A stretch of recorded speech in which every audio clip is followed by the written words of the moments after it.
संत तुकाराम. आम्ही जातो आपुल्या गावा, आमचा राम राम घ्यावा.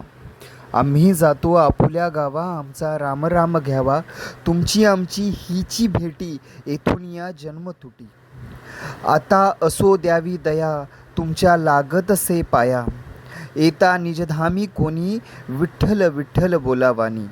राम कृष्णमुखी बोला, तुका जातो वैकुंठाला. आम्ही जातो आपुल्या गावा, आमचा राम राम घ्यावा. आमचा राम राम घ्यावा. आज आहे तुकाराम बीज. तुकाराम बीज हा दिवस संत तुकाराम महाराजांच्या पुण्यतिथीचा विशेष दिवस म्हणून साजरा केला जातो. हिंदू पंचांगानुसार फाल्गुन महिन्यातील वैद्य द्वितीया या तिथीला तुकाराम बीज म्हणून ओळखले जाते. संत तुकाराम महाराज हे महाराष्ट्रातील महान संत, कवी आणि वारकरी संप्रदायाचे श्रद्धास्थान होते. त्यांचा जन्म इसवी सन 1608 पुणे जिल्ह्यातील देहू येथे झाला. त्यांनी आपल्या अभंगाच्या माध्यमातून भक्ती, नैतिकता आणि सामाजिक सुधारणा यांचे संदेश दिले. तुकाराम महाराजांचे अभंग सहज, सोपे आणि हृदयस्पर्शी आहेत. त्यांचे ग्रंथ तुकाराम गाथा म्हणून प्रसिद्ध आहेत. तुकाराम महाराज देहूत राहून विठ्ठल भक्तीत तल्लीन होते. असे मानले जाते की या दिवशी फाल्गुन वैद्य द्वितीया रोजी ते आपल्या विठोबाच्या चरणी लीन झाले.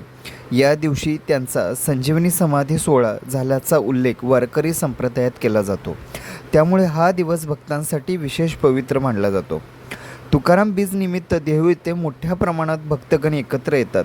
या दिवशी मंदिरात विशेष पूजा, अभंग, गायन आणि पालखी सोहळ्याचे आयोजन केले जाते. वारकरी संप्रदायातील संत तुकाराम महाराजांचा महिमा गात हरिनाम जप करतात.